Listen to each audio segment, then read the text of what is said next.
जय हिंद, जोहार दोस्तों।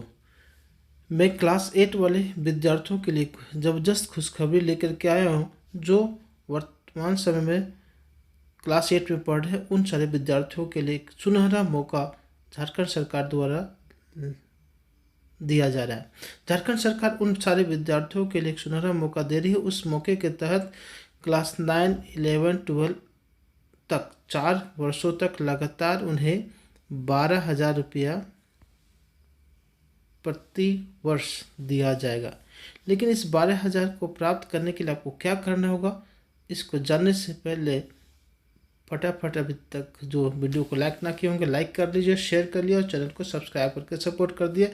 तो चलिए स्टार्ट करते हैं वीडियो को। आप सभी देख रहे होंगे कि झारखंड एकेडमिक काउंसिल रांची के द्वारा ये जारी किया गया नोटिफिकेशन है। स्कूली शिक्षा एवं साक्षरता विभाग झारखंड सरकार के साथ साथ झारखंड अधिविद्य परिषद ज्ञानदीप परिसर बड़गांव नामकुम रांची के द्वारा छात्रवृत्ति परीक्षा का आयोजन किया जा रहा है। इस छात्रवृत्ति परीक्षा में क्या कहा गया है, ये विज्ञप्ति संख्या देख सकते हैं आप सभी। विज्ञप्ति संख्या आप देखिए 19/2025। इसमें कहा गया है राष्ट्रीय साधन सह मेधा छात्रवृत्ति योजना है 2024-25 के लिए में जो पढ़े क्लास 8 वालों के लिए कक्षा 8 में अध्ययनरत छात्र छात्राओं के लिए यह योजना लाया गया है। तो चलिए इस योजना को मैं विस्तृत रूप से बताऊं। फटाफट इस बीच आपको लाइक कर लेना है, शेयर कर लेना है और चैनल को सब्सक्राइब करके सपोर्ट कर दीजिएगा। तो चलिए शुरू करते हैं। एतद द्वारा सभी क्षेत्रीय शिक्षा संयुक्त निदेशक, सभी जिला शिक्षा पदाधिकारी, सभी राजकीय राजकृत प्रोजेक्ट गैर सरकारी सहायता प्राप्त, ध्यान रखिएगा गैर सरकारी सहायता प्राप्त, लेकिन इसमें क्या होना चाहिए, अल्पसंख्यक विद्यालय के प्रधानाध्यापक, प्रधानाध्यापिका तथा क्लास 8 में अध्ययनरत छात्र छात्राओं को सूचित किया जाता है। इन सभी को नोटिस किया जा रहा है।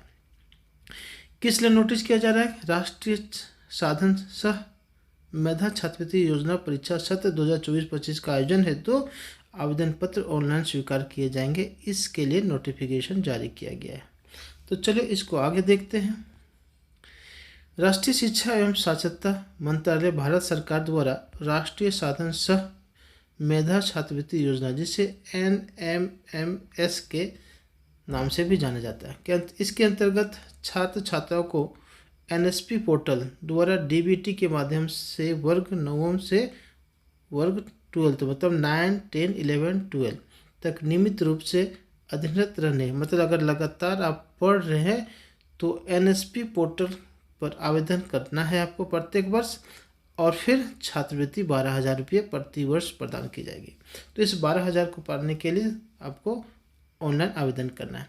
तो क्या इसमें एग्ज़ाम होगा, तो क्या पात्रता है, क्या योग्यता है, इन सारी चीज़ों को हम लोग एक एक करके समझेंगे। योग्यता या पात्रता, झारखंड राज्य में अवस्थित राजकीय राजकृत प्रोजेक्ट अल्पसंख्यक विद्यालय में नामांकित एवं अध्ययनरत वैसे छात्र छात्रा राष्ट्रीय साधन सह मेधा छात्रवृत्ति योजना परीक्षा 2024-25 में सम्मिलित होने के पात्र होंगे। जो कौन पात्र होंगे, देखिए इसमें बोलता है पहला नंबर है कि शैक्षणिक सत्र 2023-24 में 55% अंकों के साथ 7वीं कक्षा में उत्तीर्ण होना चाहिए। मतलब 7th क्लास में कम से कम आपके पास आपका अंक कितना आना चाहिए, 55%। एवं सत्र 2024-25 में अष्टम वर्ग में नामांकित एवं अध्ययनरत हो, मतलब एडमिशन हो गया होगा और पढ़ रहे होंगे। अनुसूचित जाति अनुसूचित जनजाति के जो प्यारे छात्र हैं उनको 5% की छूट दी जाएगी।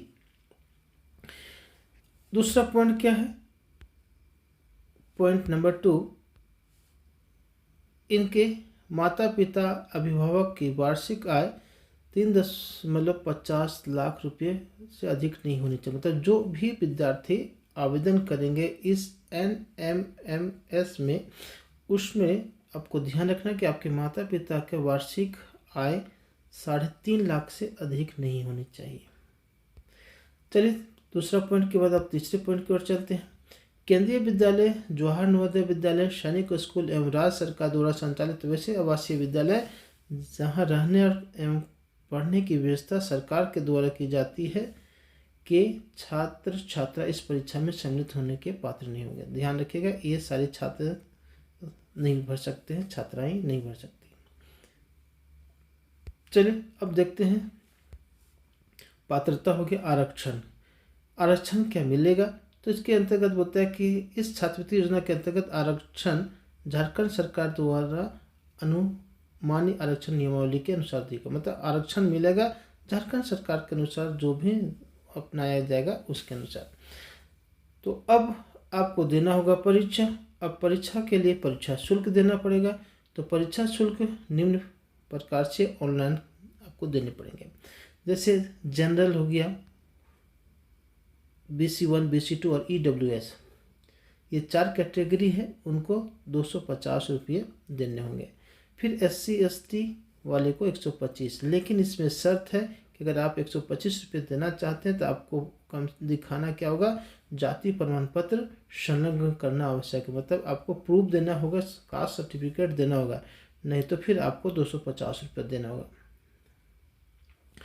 चलिए आगे देखते हैं, परीक्षा पद्धति एवं पाठ्यक्रम क्या है, परीक्षा एग्जाम कैसे होगा और इसका सिलेबस क्या है।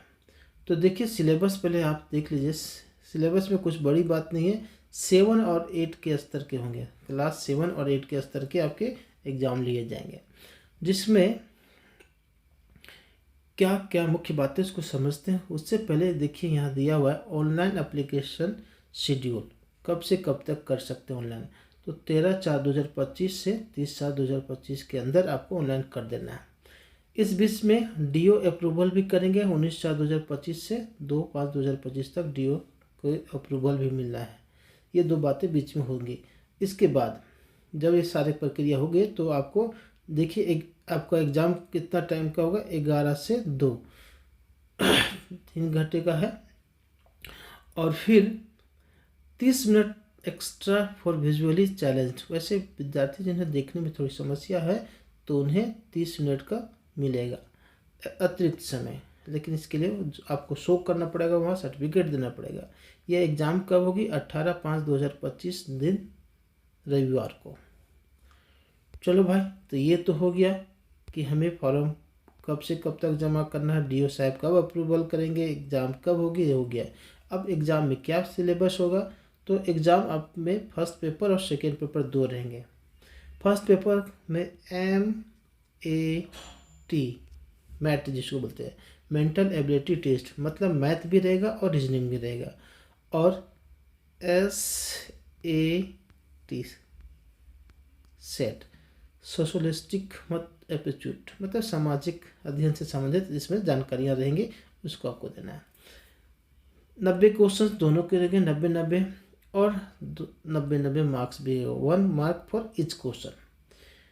और एग्ज़ाम कैसे होगा भाई, तो एग्ज़ाम देखिए यहाँ OMR शीट पर होगा, मतलब ऑब्जेक्टिव बेस्ड होगा।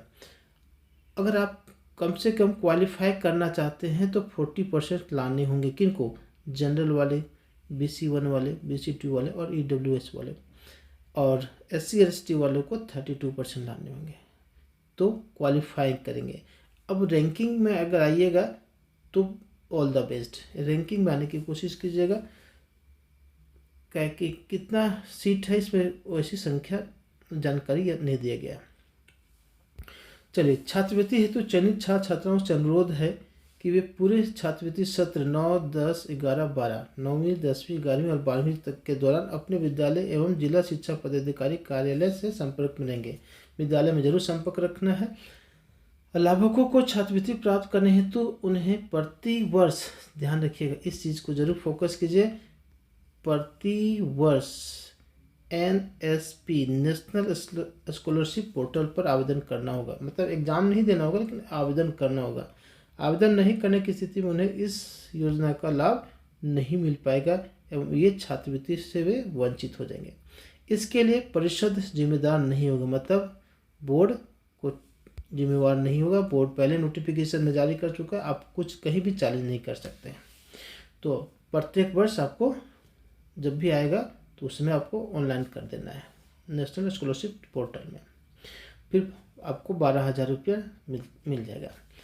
बाधा रहित छात्रवृत्ति प्राप्त करने हेतु छात्र छात्राओं का आधार नंबर बैंक खाता से जुड़ा होना चाहिए, CDD होना चाहिए। नहीं है तो इसके लिए छात्र छात्राओं के आधार नंबर होने की स्थिति में, नहीं होने की स्थिति में विद्यालय प्रधान से अनुरोध किया गया है बोर्ड द्वारा कि छात्र छात्रों का आधार बनवाने में सहयोग करें। असुविधा की एक स्थिति में अगर मान लीजिए आपको फॉर्म भरने से या कोई भी चीज़ में समस्या हो रही है तो झारखंड अधिविद्य परिषद रांची द्वारा छात्रवृत्ति कोषांग के टेलीफोन नंबर दिया हुआ है, इस टेलीफोन नंबर पर आप संपर्क कर सकते हैं कोई समस्या हो तो। ये नोटिफिकेशन आप देख सकते हैं अध्यक्ष के आदेश पर सचिव महोदय द्वारा जारी किया गया, झारखंड अधिविद्य परिषद रांची। इस फॉर्म में अगर आपको भरने में कोई दिक्कत होगा तो मुझे कमेंट कर दीजिएगा, मैं आपको मदद कर दूंगा। लेकिन इसके लिए आपको करना क्या होगा, वीडियो को लाइक शेयर और चैनल को सब्सक्राइब करके रखना होगा, तभी आपको, और नोटिफिकेशन ऑन करके रखिएगा, तभी आपको मैं कुछ बता पाऊँगा। चलिए मिलते हैं नेक्स्ट सूचना के साथ, तब तक के लिए इजाज़त लेता हूँ आप सभी से। जय हिंद।